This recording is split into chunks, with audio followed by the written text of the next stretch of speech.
Hi guys! Today I am going to talk about another character in my books that people really like. And I've already talked about George Hernandez, why people like him, Diego, why people like him.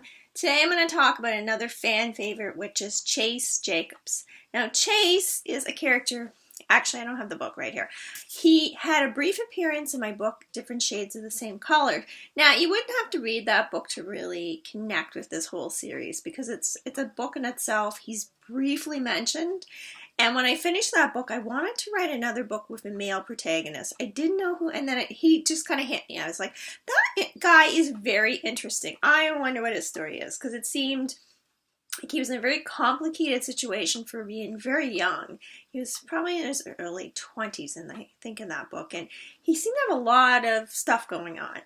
We'll just put it that way. Anyways, yeah, so I thought, I'm going to write a book about this guy and see what happens. And I absolutely loved him. And he's, like I say, a fan favorite. And the reason why is because he's very genuine. He's very honest. He's very straightforward. He's a good guy. He's trustworthy. Unlike all my other characters who, not that they aren't those things ever, but they are probably have a little bit more of a devious side.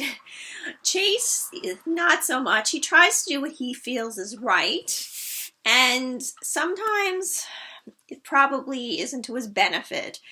And I think that's why people like him. He's just a good guy.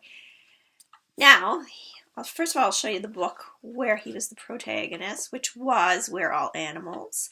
That was starting off from when he was about 18, 19.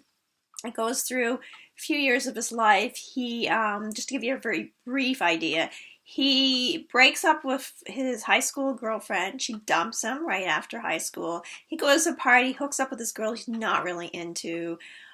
She slips something in his drink, and he's feeling really depressed, so he doesn't really mind at that point. They hook up, she gets pregnant, and suddenly, you know, his life's essentially fucked.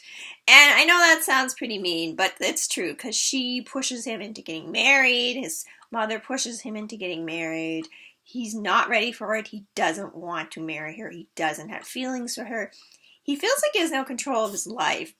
And as much as, you know, I'm not one to say he shouldn't have taken responsibility. I would never say that, but I think it was kind of pushed too far the other way.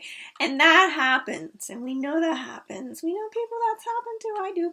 Anyway, and suddenly, you know, he has a life he doesn't want. He's looking around like, this is not what I want. This is not at all what I want. And he kind of rebels in his own way. And it's interesting. He gets himself in a lot of interesting situations. I won't get into that. Some fun ones, we'll just put it that way. And eventually they break up. Now, sorry if I didn't give you a spoiler alert, but anyways, I think that's probably a given. I think those situations usually can only go so far. Anyway, he moves on to the city because he can't find work. He also loses his jobs. He had 2 jobs. He lost both. Like, everything goes to shit in We're All Animals. Now, again, I know I probably told too much of the plot, but this is... I think this is something, even what I told you could still read. There's still a lot of stuff. I'm not giving the whole book away by any means. And then he moves to the city. He hooks up with somebody... as if for a job, I mean, not hooks up, but somebody about work. He works for them. He kind of suspects something shady's going on, but he doesn't know. Again, he's a little bit naive. He's, you know, this isn't a lifestyle he knows anything about until he's in it knee deep. Anyway, so that happens a little bit, and again, We're All Animals. And then I wrote another book with him as the protagonist, which was Always Be a Wolf. Now, although I've said before he's the protagonist in that book, it's kind of as much about his friendship with Diego as it is about him. And it's a really interesting relationship because Diego is gay and he has a thing for Chase. Chase is not gay, but they have a really good friendship, and it's really interesting seeing how the dynamics kind of work out there. But, and just how they kind of view one another. It's really cool. It's really cool. I really enjoyed writing that book. I really enjoy writing most of my books, so you know, whatever. Yeah, so that's why people like Chase. He's a boxer. He's really fit. He's really good looking.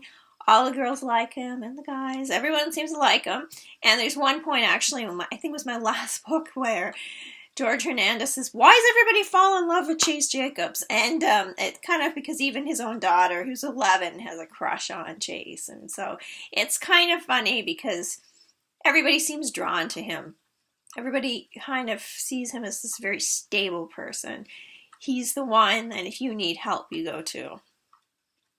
That's why people like Chase Jacobs. I think it's because we all wish we had more people in our lives, maybe like Chase Jacobs. Maybe not. Yeah, but he's really cool character. Just very interesting guy, and I'm always interested to see where his journey is going to lead. He's definitely made a lot of mistakes, and a lot because he's very trusting, and like I say, he tries to do the right thing. He sees the good in people.